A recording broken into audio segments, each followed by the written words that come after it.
Good evening, everyone. Welcome to Dogs Down South. We are live tonight on Facebook and YouTube. Welcome, everyone, if you're hopping over as well from TikTok. We are live. So much to talk about on this week's show.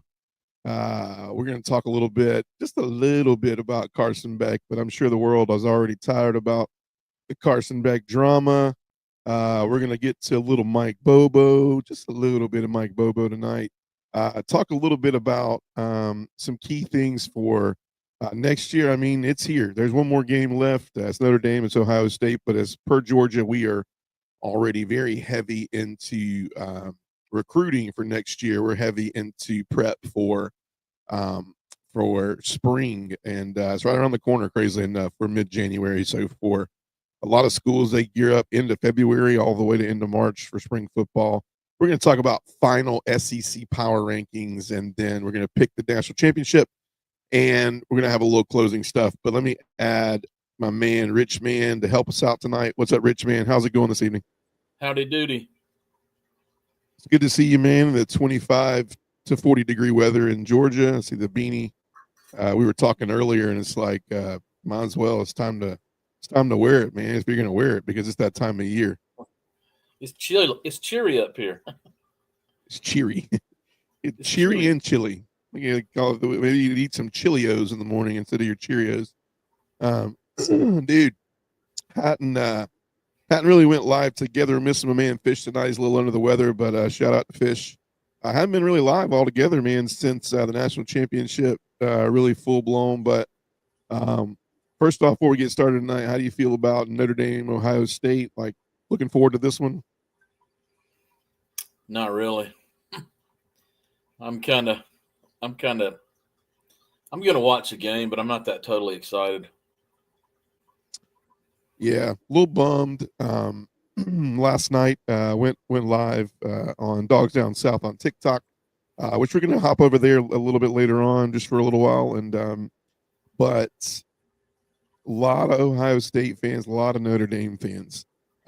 Interesting conversation. We're going to get into that towards the end of the show before we segue into our TikTok part tonight. But, TikTok's a cool platform because you get a lot of really, obviously passionate dog fans. And it kind of felt like a little bit of like a Paul Feinbaum type moment where I was bringing some of these guys on, mostly classy. Most of the guys who were talking a lot of the noise that are power typers, as I call them, was like, Ohio State would have drugged Georgia and this, that, and other. It would have been a dog walk. And it's like, okay. But they seem to be very confident going in against Notre Dame. And I'll be honest with you, I felt like we were very confident, even with a backup quarterback per se / starting quarterback going into this game. But I don't know. I don't know if they can be. I saw some 31-6 predictions. I saw some by 28 points. And I don't know about you, Richman, but I don't think it's going to be that kind of game, man. What about you? I think it's going to be. I don't think it's going to be a runaway unless it is late in the fourth quarter. It might be a runaway, but I think it'll be a slugfest all the way through until maybe the fourth quarter. Yeah. I think Ohio State will edge them out, but I'm pulling for the Dames. The Dames, man. I like that coach, and I really love to see what's his name squirm. I can't. Ryan Day. Ryan Day. Ohio State fans seem to think that he's safe, man, regardless of what happens here. You get blown out by a team that is more centered on defense and really, really, really hasn't struggled on offense. But if it comes to a shootout, I don't know if they can hang in there. But man, if Ryan Day, loses, if he can't produce points in this game and he gets either beat by a couple touchdowns or just can't, produce touchdowns and they lose by, a field goal, but it's because they can't score. I mean, if it's another Michigan showing, I don't know, man. I don't know if he's safe or not. What do you think? I'd have to think that if his seat would have to be getting hot because, I mean, he has lost so many big games and, the loss he took to us a couple of years ago and then the beat downs he's taken from Michigan. And the $20 million they spent on this team, I mean, if he doesn't take the trophy home this time, that seat's got to get hot. Yeah, and I mean, he kind of needs a hot seat hot because you watch how he squirms. Mm-hmm.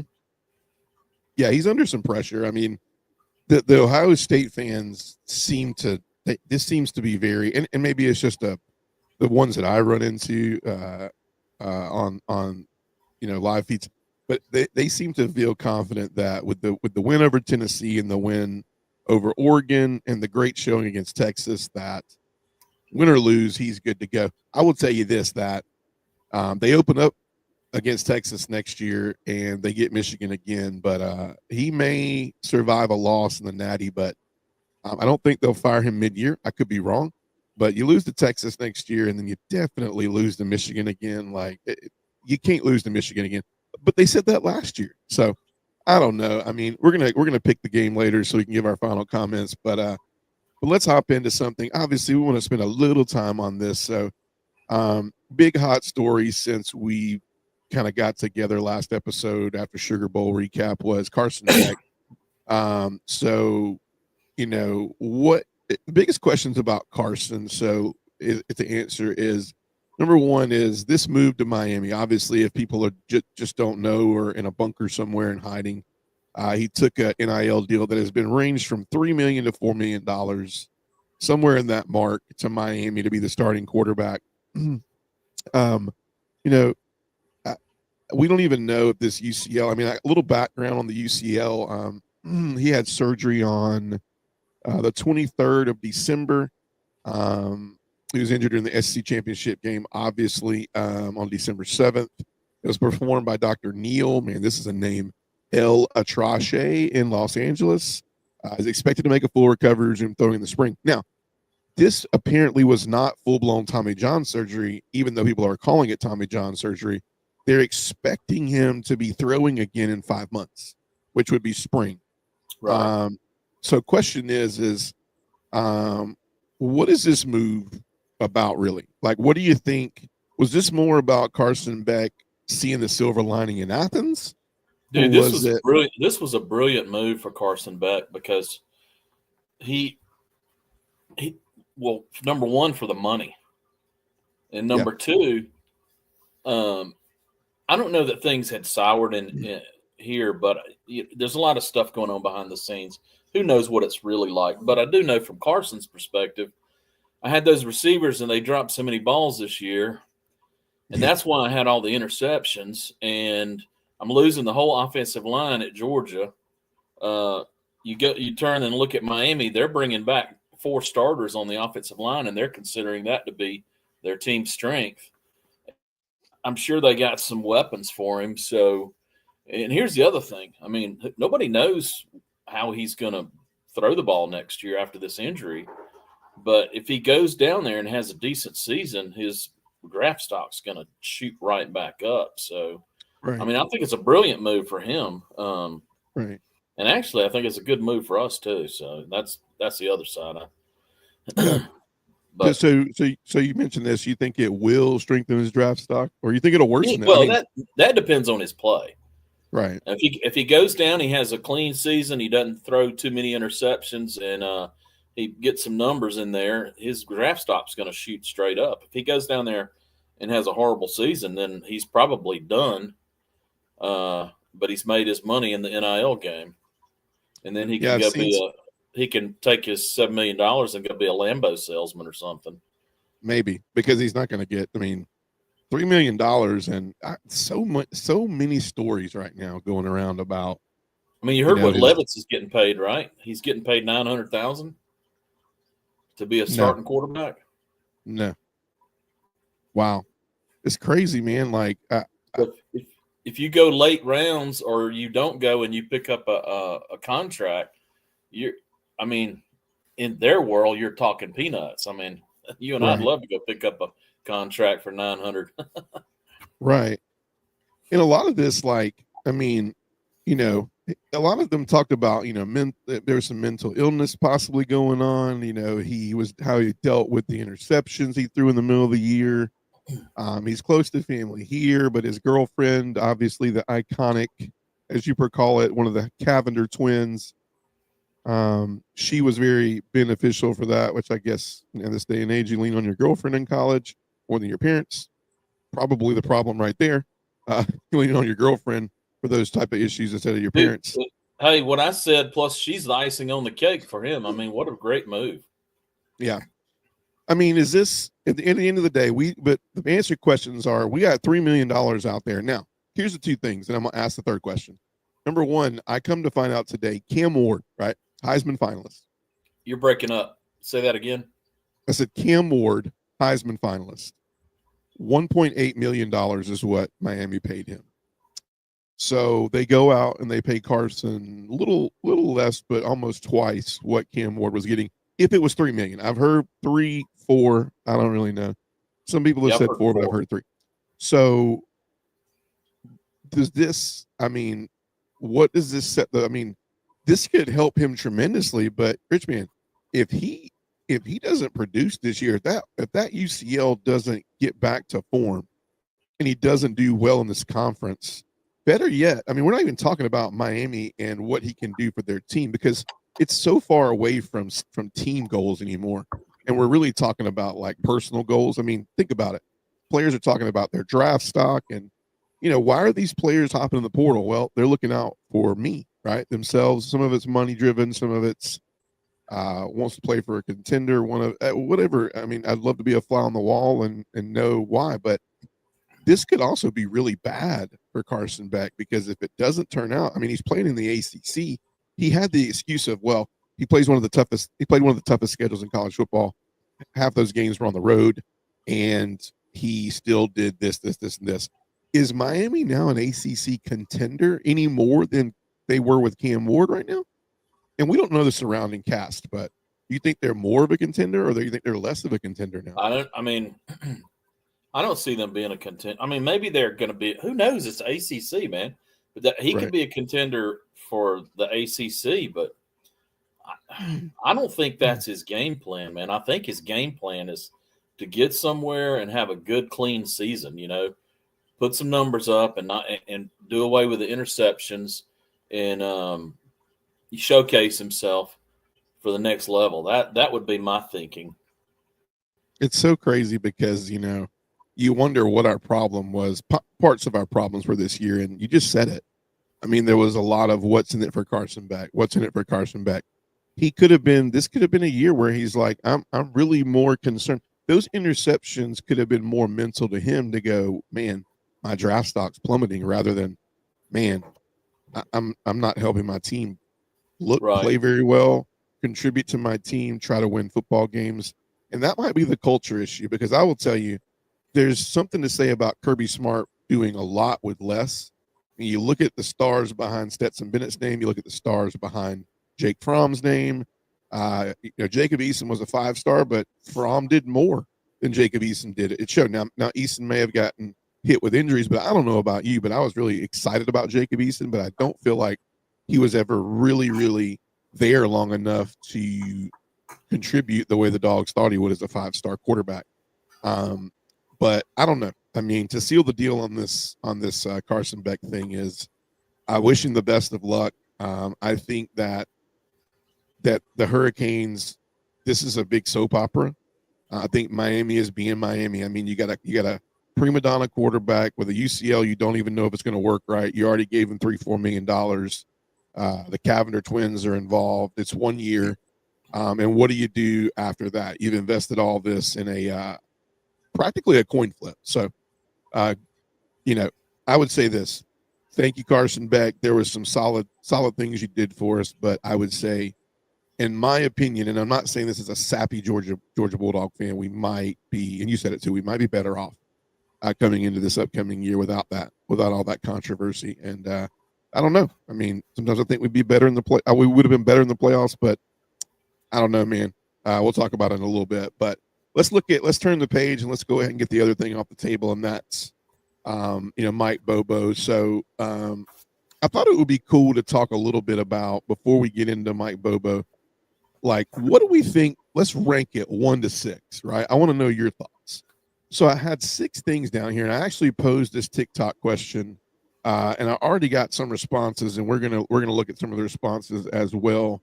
But out of these 6 things, what do you think is the most important thing that needs to change next year to make Georgia a title contender again, not only in the SEC but in the national championship?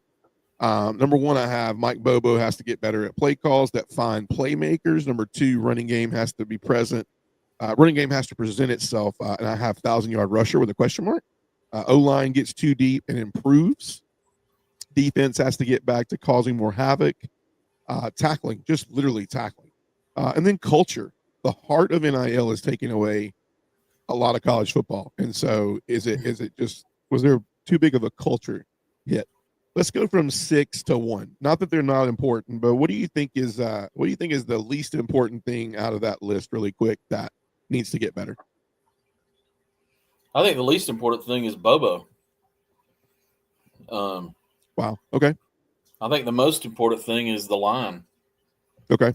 And you could combine the line and the running game together and make that number 1. Okay. Because without an offensive line and a running game, we're just pissing in the wind. I mean, we can go watch games and go rah, rah, rah, but we're not going anywhere. And I think history's shown that. And this year's, you can put a dot on that eye. Right. I mean, our defense is good. I mean, we're losing a lot of defensive players this year. I mean, we're almost going to be rebuilding our defense. But I agree about the havoc, and hopefully we're going to have a nose tackle coming in that can help us with that. But that and the tackling, those have to happen. But what do you think? I mean, so you're saying I don't 6. I don't know the least about most important thing on this list. Number 6 is an issue, but I don't understand, and I don't think anybody does, and I don't think Kirby's figured this out either. But our culture's taken a hit because of the NIL. How do we get back to that? And I think that some of the issues that we dealt with this year, based on the way that some of the players reacted after Beck got hurt and they brought Gunner in at number 1, I think the NIL was an issue with some players. I think the NIL and some of that stuff. Look, man, if we're in a room together and we're all supposed to be on a team and I'm not getting anything because I'm a walk-on that just finally got a starting position, and you come in here with a Lambo and millions of dollars, I ain't going to like you. Yeah. I'm not going to respect you. I earned it. Right. I didn't come in here riding on a white horse and somebody hand me a check and I get me a Lambo. That's going to create some problems. And I know what. Maybe I'm just that guy, but I guarantee you there's other guys in that room that are like that too. They're not going to respect that. Well, I mean, and we'll never know, to be a fly on the wall in those conversations where, I know what it's like. Obviously, you do running, in your background of business and leadership. And it's like, it's never good when somebody sends you the text and goes, "Hey, can I get on your schedule?" And it's like out of the blue. It's like, and you go, "Well, what's going on?" And they're like, "Well, just can I get on your schedule?"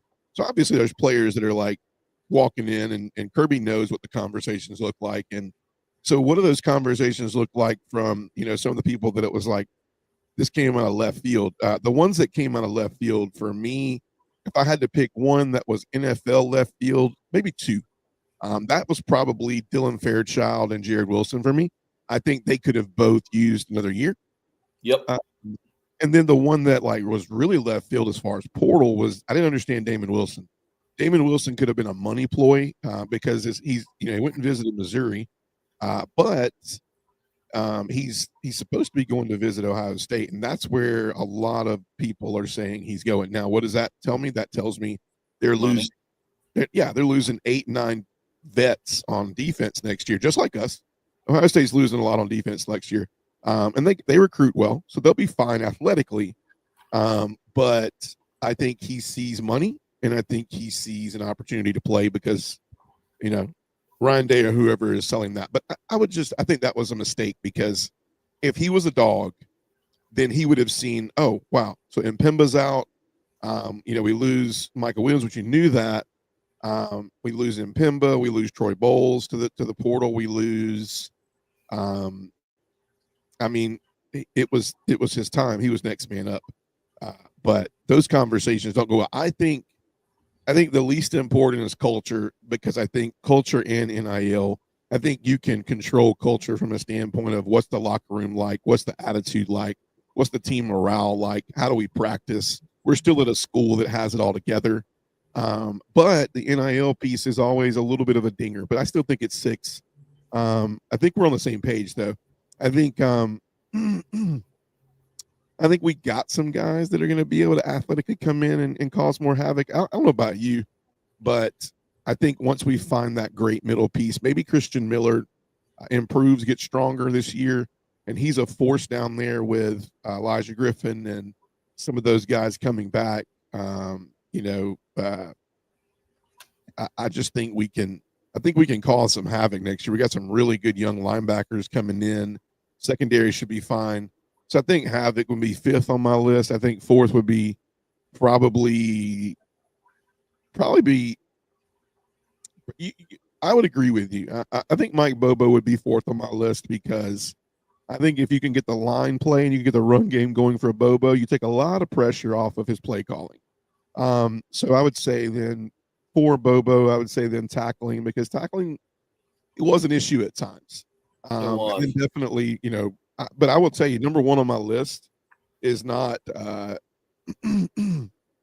it's not, I mean, I guess O-line and run game are the same, but I would say just biggest thing that needs to happen next year is the running game needs to have a presence.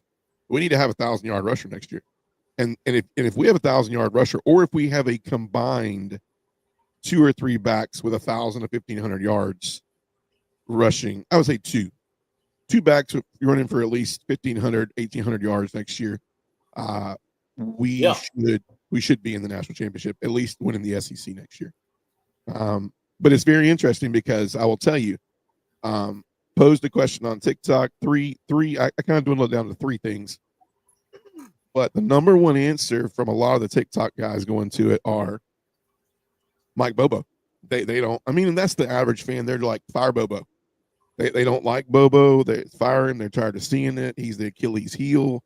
He's this, I would tell you that the one comment that caught me off guard that maybe kind of back off of Bobo's a little bit was there was a time when we averaged 34 points a game, and that was Bobo's offense. And don't get me wrong, it was the year after Monken, so a lot of playmakers still maybe still fresh on Bobo's mind was Monken's offense, and so maybe some of that, but I'm still a person that's out there going, if something happened right here tomorrow, I wouldn't be surprised at Bobo being moved to an analyst position, some kind of maybe, I don't know, maybe there's a offensive coordinator in waiting with a guarantee that maybe kind of like a pass game. I don't know. There's a lot of different ways you can do things, but I don't know, man. It's just, maybe it's so vanilla because he doesn't trust the offensive line. But we talked about this, and you said something. You're the offensive coordinator. At the end of the day, the line's your responsibilities. The wide receivers are your responsibilities. The running backs, the tight ends, they're all your responsibility. So if something ain't cutting it, man, you got to, I mean, you're technically in a business world. You are the supervisor. Like, you're the go-to. Well, I bet you, I may be wrong, but I bet you if the offensive line's got to be the first thing that's dealt with. And if they don't deal with that, you ain't going to see Bobo. It's not going to be an issue. I mean, they're not going to do anything with Bobo if they don't do something with the offensive line, right, in my opinion. And so I've already told you, I think Bobo, if Gerby goes to Bobo and says, hey, you're under a lot of pressure, I'm under a lot of pressure, let's move you to analyst and let's bring in Buster or whatever, Bobo will be the first one to say, yeah, let's do it. I don't think it matters to him because I think he's dedicated to the program. Right. But I'm not convinced that he's the problem. I am convinced that the offensive line is a problem, and that needs to be addressed first and foremost. And if that means a new line coach, then we need to get it done. Yeah. And so far, Searles has been pathetic. I mean, they weren't good last year, Right. and they were terrible this year. And what are they going to be next year? You know, Right. it's not like we don't have talent. We don't have talent. We got talent. I don't know, man. I think it's if they don't make a move on the offensive line, I think you can look at next year and it's going to be a dismal array of what we've seen this year with a new quarterback and a bunch of new faces. Yeah. But especially, I mean, you're going to have you got to put 3 new linemen in there. Yeah. Yeah. So the offense is going to be real iffy those first couple of games because we have a new quarterback, 3 new linemen. Hopefully, have you heard that? I keep reading that Etienne hasn't made the decision yet. Everybody thinks he's going to stay, but he hasn't verified that. Have you heard that? No, Etienne is coming back. He's let Kirby know. If it would be a shock, it would be like a Carson Beck type thing where he would kind of back away from it and do something different. But I mean, we need him. I mean, portal's closed, and I don't know about you, but I don't see Etienne getting a draft stock of top 3-5 rounds. I know Etienne has an NIL deal with Georgia that's probably worth more than he's going to sign and play for on an NFL contract. Injuries are going to be something where the NFL looks at him and goes, I really don't have a lot to grade you off of. So I think it's kind of two ways. It's like I think he sees that in the NFL, but I also think he came to Georgia to win a national championship. Now, we're going to talk about it in the offseason. Like, do we honestly think just by looking at what we're bringing back and what this team can be, if we think this is a national championship contending team once the pieces start coming together in spring? But as of right now, I mean, Etienne knows without him, without a key leadership piece of upperclassmen like him, I don't think this team has a chance to do that. Now, we'll see, because we'll see all off the bat if it's a culture issue. We're doing a whole show next week where we're going to talk about depth chart and, preparing. It's crazily enough for Georgia. We talked about it. Spring's right around the corner. I mean, we're at this time, I don't think you're hearing a lot from Georgia right now because I think some coaches are taking a little bit of some time off. I think they're resting their minds. I mean, we're doing some things obviously, and then Kirby dealing with his dad. I'm not sure. Haven't heard much about that. I'm sure a lot of personal plans are happening around the family with Kirby's dad and funeral preparation and laying his dad to rest. And so I think that's why, other than the norms, you're not hearing a lot of big business coming out of Georgia right now, out of respect mainly of Kirby, and then secondly out of the respect of the fact that I'm sure Kirby's like, it's been a long season, right? Notre Dame and Ohio State playing next week is crazy to know that we're less than 2-3 weeks away from the Super Bowl being played into almost middle of February. Now, I remember when the Super Bowl was played 3rd, 4th week of January, or first week of February. I feel like the Super Bowl pushed in the middle of February now. It's just like, wow, it's kind of getting crazy. But let's look at real quick. We talked about Bobo, but what were you going to say? Here's a thought for you.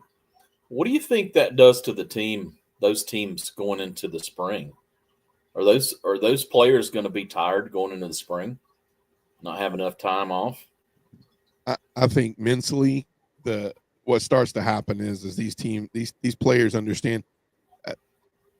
You said it earlier. It's like some of these guys are like they're playing for they're on. Used to be the scholarship was. I mean, you saw it. I mean, they ran the things on game day where, you got that guy who gets the scholarship or somebody who gives up their scholarship for another guy for a walk on, and right. That video is going to be well gone pretty soon. But my thing is like, I think that they see this as a job / being an athlete, especially playing football at a big time university, is a job. Off season is on season.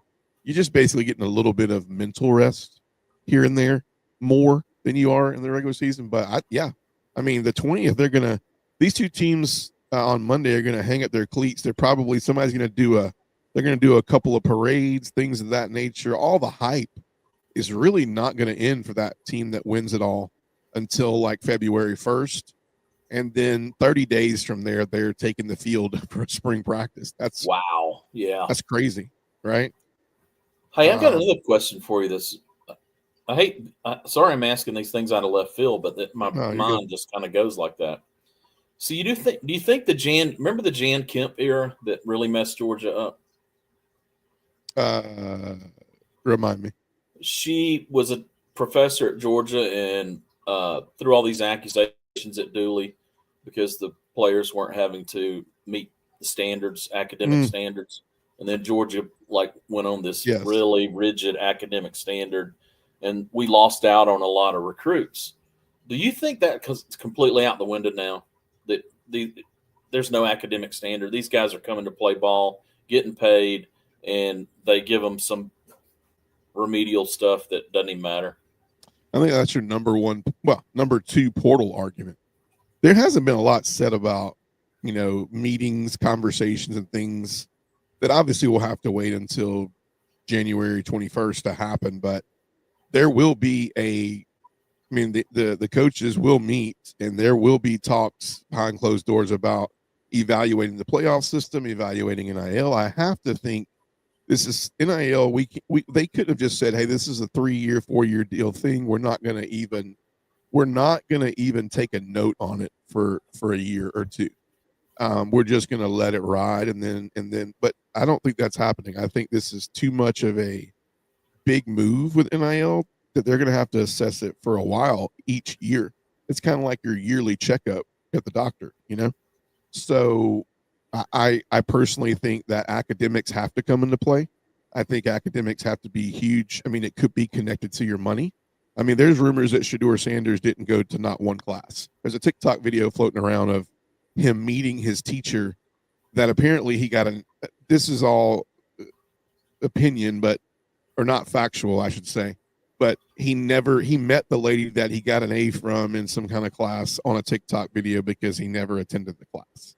Or it was a video of him meeting the teacher that he never went to the class to because he didn't care. I mean, he's not paying for it. What's the number one reason that college students actually get their act together in college? Their mom and dad says, get the crap together or it's on you. Or they're paying for it. You got to earn it on your own. Yeah, they're paying for it, and then they're like, not my pocket, right? So I do think it has to be something that's dealt with. And I have to think that, there's so many conversations about the money piece of NIL as well. So much to address NIL wise. And I'm sure, the season is we're in the off season right now, but it is like, we are literally only months from turning this around to spring, and then months from getting into summer and counting down the days this is a year round thing now for college, which is why the Munkins of the world and some of these coaches like Nick Saban are like, I'm good, man. Because as soon as the 21st happened, Nick Saban's going to play golf for about 5 months, and he's going to have to go do some prep, and then he's going to take the College Game Day cast on and just figure out what's going on in life. And that's what he wants to do. So let's look at some weapons. We're going to do that. We're going to look at some weapons and talk about them. We're going to talk depth chart, but then we're going to pick at these SEC final rankings. So I thought that would be cool to talk about. You have a little bit of a around the SEC look at how it ended up. But man, you can't, Richman. I did a conversation on this on TikTok as well, where I talked about how, it's very obvious Georgia saw either the cultural issues, but also the drops issue, right? And I think they're good in as far as the wide receiver, tight end, playmaking category. Would you agree or disagree with what we went out and got? No, I agree. I think this is probably one of the most impressive group of young / vet portal players coming in. And we said that last year. And this is leaps and bounds above last year. And we were hoping some things last year, but wow, on paper, this is incredible. So let's look at some of them. So obviously, Zachariah Branch, 47 receptions last year, 503 yards, only 1 touchdown. A lot of times, when you're playing in the Big Ten, man, it's man football on the goal line. So he's not going to get the ball on between 5 yards out. Noah Taylor, though, is the big added, literally big addition, 6'6". He was you look at his yards per reception, but then the touchdown marker is what I like because that means he was a go-to guy at 6'6". When you needed to call a number and go get a ball, he got it. So 39 receptions, 574, 8 TDs. Was he was he from the guy from where's he from? Texas A&M. Yeah, Texas A&M. A&M. Okay. Yeah. Didn't we pick up somebody from Vandy? No. Did not get anybody. Last year, London Humphreys was from Vandy last year. I thought we picked up a guy this year that was from Vandy. Returning Dylan Bell. I mean, man, if we can get the 2023 Dylan Bell, look out, right? 43 receptions, 466, 4 TDs. I think he could probably add like 53 receptions if he doesn't have 10 drops this year. I mean, I don't think he had 10, but he at least had 5 or 6.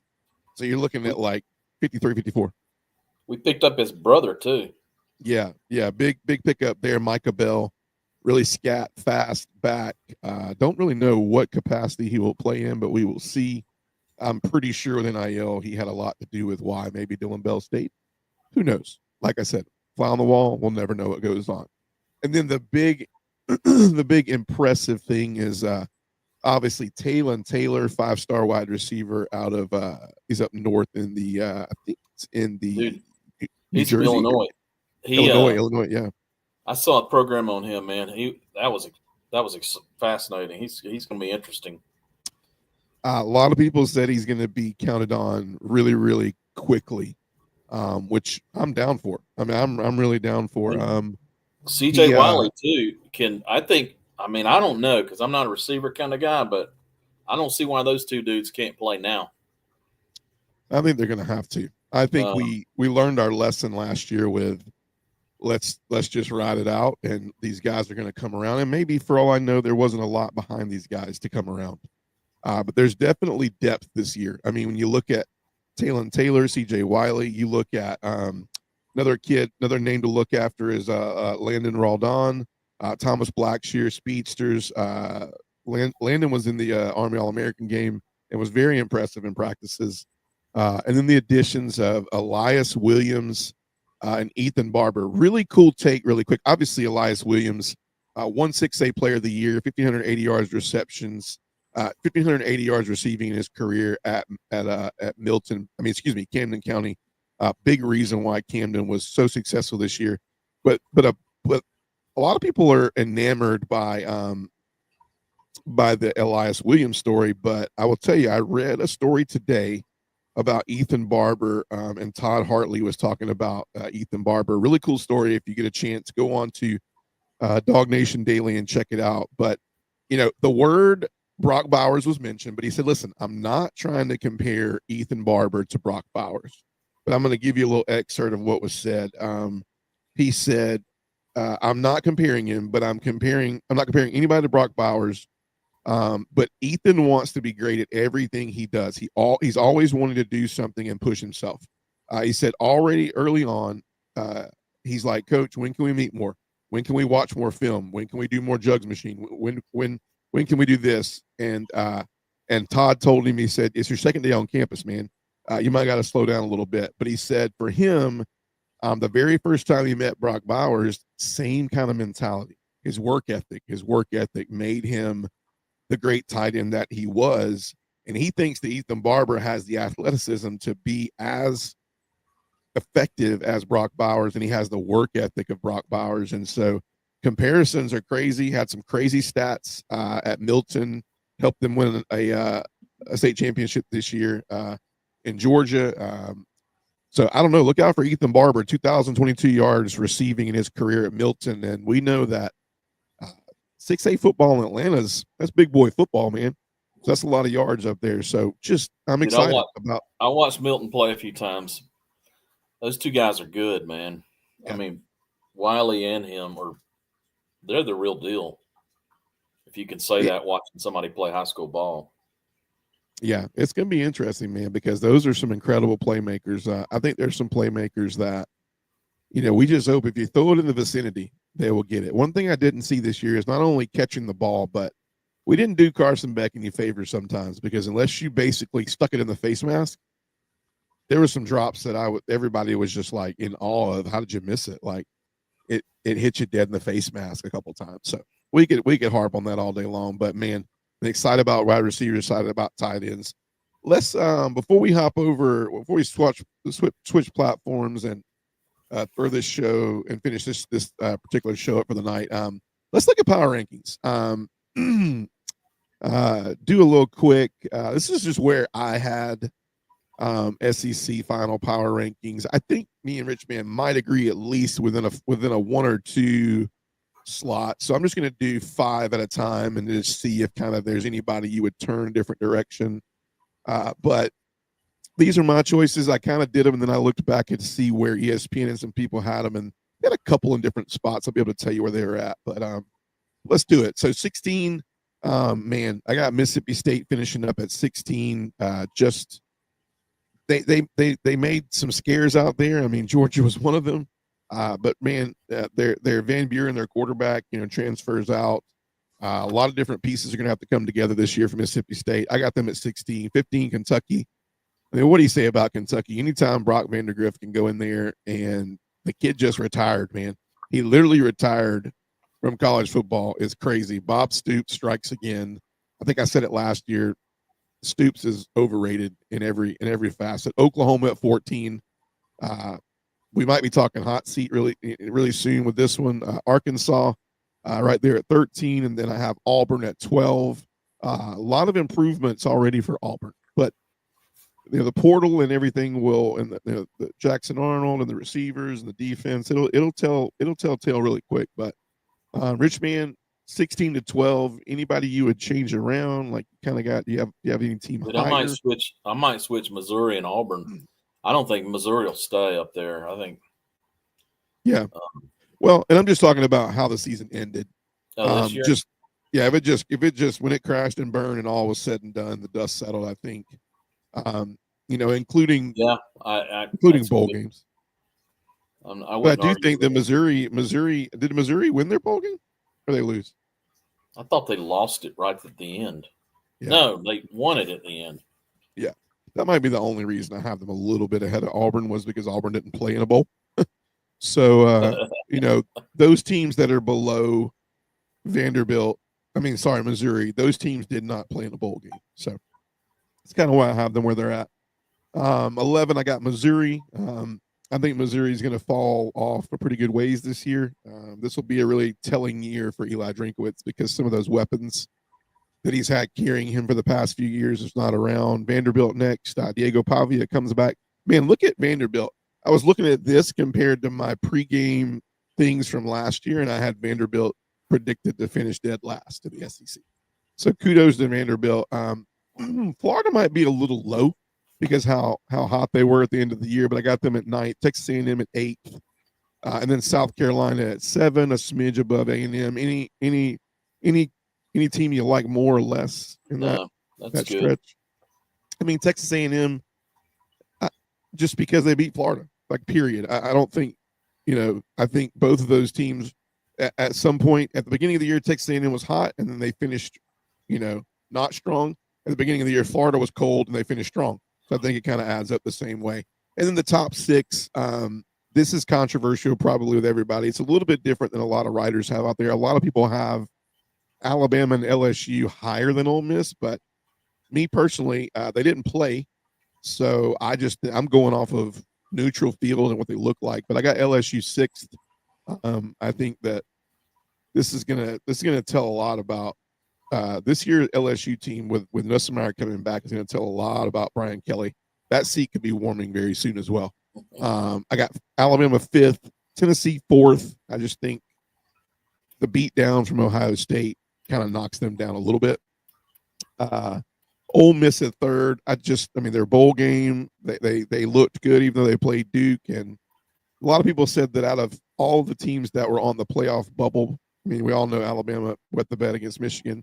They were probably the team that most had a argument for themselves to be in the playoff. And then Texas and Georgia, just because Georgia beat Texas in the SEC championship. I mean, I do know there was a playoff game, and Texas did win a playoff game, but at the end of the year, these are the SEC power rankings. So I feel like Texas and Georgia both played on a neutral field and in Texas, and Georgia both won those. So any disagreements with that? I mean, where you Not at got, all. just curiosity, No. where do you got Ole Miss in that? You got them about the same No, I spot or like Ole lower? Miss. I like Ole Miss right there. I'm good with that. Crazy because we're gonna obviously talk about power rankings going into 2025, soon after spring. But a lot is going to change from this because I think you're going to see some teams in that top 10, like Florida, move up a lot. I think you're going to see South Carolina move up a little bit. I think you may see teams like, who knows? We there's so much to talk about Alabama. Alabama right now doesn't have a starting quarterback that usually by now you're like, oh, this is the guy. Like, I don't know, man. Ty Simpson, the new freshman coming in, like Caleb DeBoer is, I don't know, man. We'll talk about it later on, but a lot could change in that top 10 as far as preseason. And Auburn, I think Auburn is one of the most sleeper teams in this 16 that ended like they did, but could easily be in the top 7 or 8 teams going into the SEC power rankings in 2025. So we're winding down tonight. So I thought it would be fitting before we have the last college football game of the year. There's no Pro Bowl for college football, but to pick the Ohio State Notre Dame game and kind of pick our predictions, what's going to be the difference maker, and maybe name a score, and then we're gonna close out the show here on YouTube and Facebook. And we're gonna, if you haven't already done so, please follow us YouTube, Facebook. Trying to get YouTube to 1,000 followers. 24 hours later, this show will be on Apple Podcasts. And if you haven't already done so, and if you're, just depends on what your platform is. We're also on Twitter. We're also on X. But recently on TikTok, where show's really doing well over there, man. A lot of followers over there. A lot of great conversation. A lot of dog fans and beyond in the SEC. But Richman, who you got in the Natty Monday night, January 20th, between Ohio State? First off, who do you think? What's going to be the difference in this game, and who you think is going to win? I think the speed of Ohio State may kind of be the edge, but I don't know. I think it's going to be a slugfest the first 3 quarters. But I take Ohio State by 3. Ooh, earlier you were Dames. No, I'm a Notre Dame. I'm pulling for Notre Dame, but I think Ohio State's going to win. Okay, I respect that. Yeah. I said the same thing last night. Maybe you were snooping out the lot, but I said I think it might be Ohio State, maybe a field goal. It's going to be a field goal, I think, either or. I think keys to victory are if Notre Dame can make this a slugfest, like you said, if they can really make it a very slow, mundane game, limited possessions in the first half, keep it in control, and then do what Notre Dame does, get a touchdown, 2 possession, field goal to head, up by like what, 9-10 points. Yep. And then in comes Riley Leonard, and then we just run the ball and we kill clock. I mean, Notre Dame's going to try to do that. They're going to try to play aggressive on defense. It will come down to how well Notre Dame's defense matches up with Ohio State's offense, because if you don't stop Jeremiah Smith in that passing game and that run game gets going, and you have both of those things beating you down, they don't have the offense to compete with him not in a slugfest, but an air it out match. Yeah, they're not going to be in a shootout. That's for sure. Yeah. I'll tell you that. Did you watch the post game? Riley Leonard, man, that kid's a leader. Yeah, he's a good kid, man. He's a good kid. That's the kind of quarterback you want, man. Yeah, he definitely. If I had to put somebody out front and say, "Hey, this is our guy," yeah, he can foot that bill. Yeah. We hadn't seen anything like that in a couple of years. I agree. I totally agree. I got score. So you got Ohio. You think Ohio State 3? What do you think the score is going to be? Man, I think it's probably going to be like 17-20. Wow. I don't think it's going to be a high scoring game. Yeah, I got the Dames. I don't even think that I mentioned Ohio State may win by 3, but I got the Dames by a field goal. I think this is going to be one of those 20-20 games, and there's going to be a mistake, and Notre Dame is going to be able to be in position to where they're just going to be able to not make a mistake, snap the ball a couple times, and kick a field goal. And this field goal kicker, they're constantly showing a lot of pictures of this field goal kicker from Notre Dame and his dad. You notice that?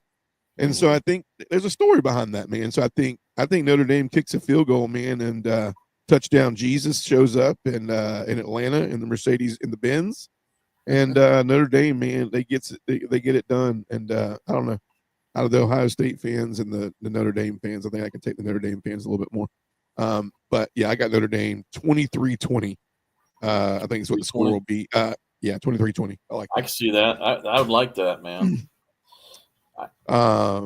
Yeah, so next show preview, we're going to talk about the portal next show.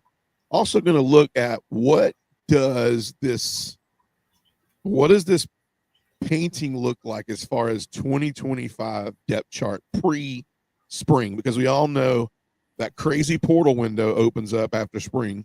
And so as much as teams want to keep their teams on the down low of what they're going to do and who they're going to be, and they will be writing on the wall. They won't even know until after spring going into summer what they got left to work with. So there's another what I call a chopping block. And the problem with that is, Ted, I think that's where you're going to lose your depth.